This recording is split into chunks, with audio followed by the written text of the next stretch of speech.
बिस्मिल्लाहिर्रहमानिर्रहीम। हम कंटिन्यू कर रहे हैं chapter number 6 of career management. हमने लास्ट 2 लेक्चर्स में डिफरेंट एस्पेक्ट्स के ऊपर बात की करियर के हवाले से, and we have talked about different theories जो कि हमें रिलेट करती हुई दिखाई देती हैं किसी भी इंडिविजुअल की ऑक्यूपेशनल चॉइस के ऊपर। हमने पहले लेक्चर में occupational choice as a matching process इसको डिटेल अंडरस्टैंड करने की कोशिश की। Then we talked about occupational choice as a developmental process, and in the second lecture we talked about occupational choice as a decision making task. So अभी के lecture में हम occupational choice और उसके ऊपर social and cultural influences को understand करेंगे और choices for women and minorities को देखने की कोशिश करेंगे। occupational choice as a matching process में हमने डिटेल में बात करने की कोशिश की कि इंडिविजुअल की जो अवेयरनेस है अबाउट द सेल्फ वो इम्पॉर्टेंट होती है, और उसी के हवाले से हमने जॉन हॉलैंड्स की थ्योरी को भी अंडरस्टैंड करने की कोशिश की, जो कि ये बताता है कि किस तरह से एक इंडिविजुअल अपने सेल्फ के डिफरेंट एस्पेक्ट्स को like values, talents, needs and abilities को मैच करता है ऑक्यूपेशन के साथ। सो हॉलैंड की थ्योरी में हमारे पास डिफरेंट पर्सनल कैरेक्टरिस्टिक्स आए। उसको अंडरस्टैंड करते हुए उसने कहा कि people can either be realistic, they can be investigative, they can be artistic, they can be social, they can be enterprising, or they can be conventional. ये personal characteristics in basic tags को individual के लिए create करते थे, और then John Holland ने बताया कि किस किस्म के पर्सनल कैरेक्टरिस्टिक्स के साथ एक्सटर्नल एनवायरनमेंट में कौन सा ऑक्यूपेशन ज़्यादा मैच करता हुआ नजर आता है। So occupational choice as a matching process के बाद वी टॉक्ड अबाउट डेवलपमेंट कि किस तरह से एक इंडिविजुअल जो है अपने सेल्फ में ग्रोथ, एक्सप्लोरेशन, एस्टैब्लिशमेंट और मेंटेनेंस और डिक्लाइन की जो डिफरेंट स्टेजेस ऑफ करियर बनती हैं उनमें प्रोसीड करता हुआ नजर आता है। सो सुपर ने भी इसको प्रपोज किया कि एक इंडिविजुअल अपनी लाइफ में एज अ डेवलपमेंटल प्रोसेस इन सारी स्टेजेस से गुजरता हुआ नजर आता है, और every stage have a different need.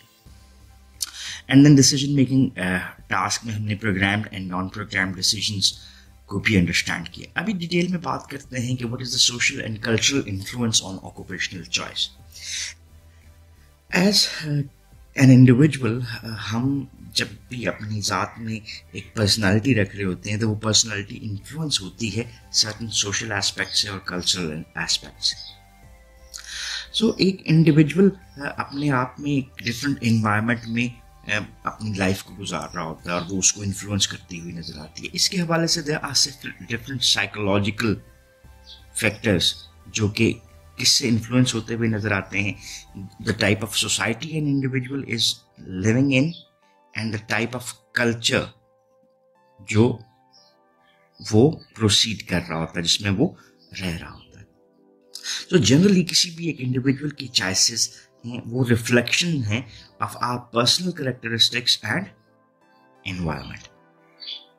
अब चॉइसेस को हम क्या ले रहे हैं, that is the occupational choice. एक इंडिविजुअल फॉर इंस्टेंस अगर मैं बात करता हूँ, ही बिकम्स अ टीचर, यानी वो अपने आप को एजुकेशन के प्रोफेशन से जोड़ता है। एक और बंदा अपने आप को मेडिकल के प्रोफेशन से अगर टैग करता हुआ दिखाई देता है, तो उसकी चॉइस एक रिफ्लेक्शन है किसका, बुनियादी तौर पे उसके पर्सनल कैरेक्टरिस्टिक का।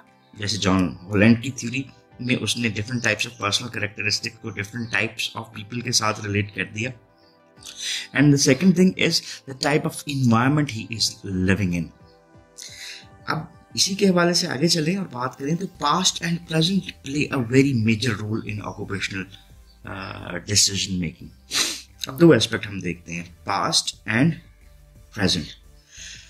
ये दोनों चीज़ें किसी भी इंडिविजुअल के ऑक्यूपेशनल चॉइस के ऊपर एक इम्पॉर्टेंट इम्पैक्ट क्रिएट कर रही होती हैं। एक पास से मुराद है कि एक इंडिविजुअल जब अपनी लाइफ की स्टेज के ऊपर पहुंचता है तो हमें अंडरस्टैंड करने की ज़रूरत है कि उसका पास्ट क्या था, कि उसने ज़िंदगी आज से पहले वो कैसे गुजारता आया है, देन उसका प्रेजेंट क्या है।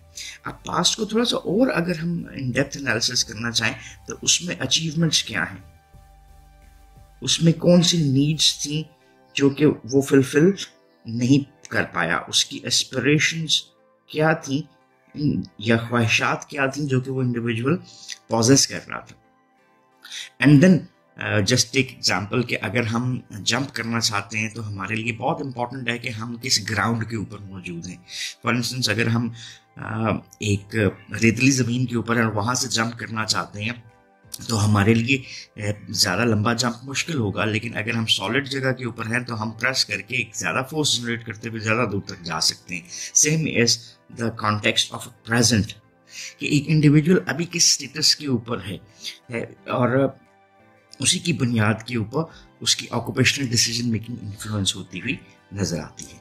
अब पास्ट को हवाले से अगर देखें तो हमारे पास डिफरेंट एस्पेक्ट और भी आते हैं। जस्ट टेक एग्जांपल कि वो किस फैमिली से बिलोंग करता है। इसको देखते हैं कि उसका फैमिली ऑफ ओरिजिन क्या है, सोशल क्लास क्या है, इनकम क्या है एंड प्लेस ऑफ रेजिडेंस क्या है। फैमिली ऑफ ओरिजिन किस फैमिली से वो बिलोंग करता है, social class, as we already know there are different types of social classes जिसमें हम जिंदा रह रहे हैं, हमारे ओवरऑल एक कल्चर का पार्ट बनता हुआ नजर आता है। लाइक हमारे पास है जी 3 क्लासेस का जिक्र करते हैं, अपर क्लास, मिडिल क्लास और लोअर क्लास, और इसी की फर्दर कैटेगराइजेशन भी हम कर सकते हैं like upper class, then upper middle class, then lower middle class and lower class। तो ये 7 क्लासेस की जो सेग्रीगेशन है हमारे सामने आती हैं। किसी एक इंडिविजुअल का किस सोशल क्लास से वो बिलोंग करता है उसके करियर चॉइस के ऊपर एक स्ट्रॉन्ग इन्फ्लुएंस होता है।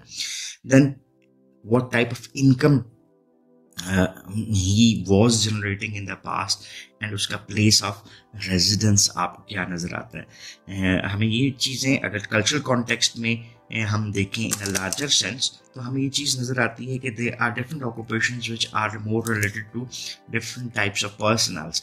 लाइक प्लेस ऑफ रेजिडेंस को अगर हम जस्ट पाकिस्तान की एग्जांपल लेते हैं तो आपको कुछ एरियाज ऐसे नज़र आते हैं जहाँ पे आपको इंडस्ट्रियल वर्किंग ज़्यादा नज़र आती है।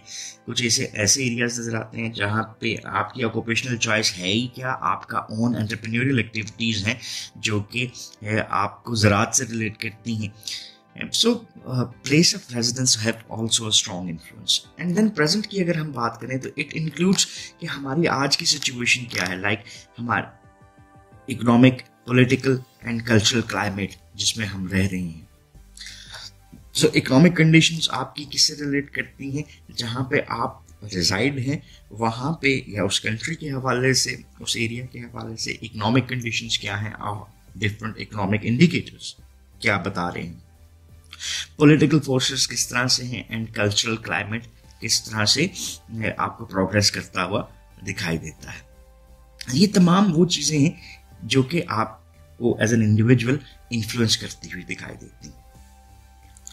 सो that was about social and cultural influence. इसको एक दो एग्जांपल से भी कंक्लूड करते हैं। Family of origin, one who was born in a family जहां पे आपको क्या नजर आते हैं, डॉक्टर्स, मेडिकल।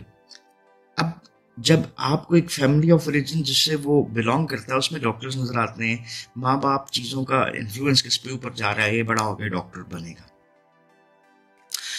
अब उसकी करियर चॉइस इज इन्फ्लुएंस्ड, उसको आप बचपन से कह सकते हैं कि उसने बड़े होके डॉक्टर बनना है। So the things that are in his mind वो इस तरह से इंप्लिकेट कर दी जाती हैं कि he might be moving towards the same career.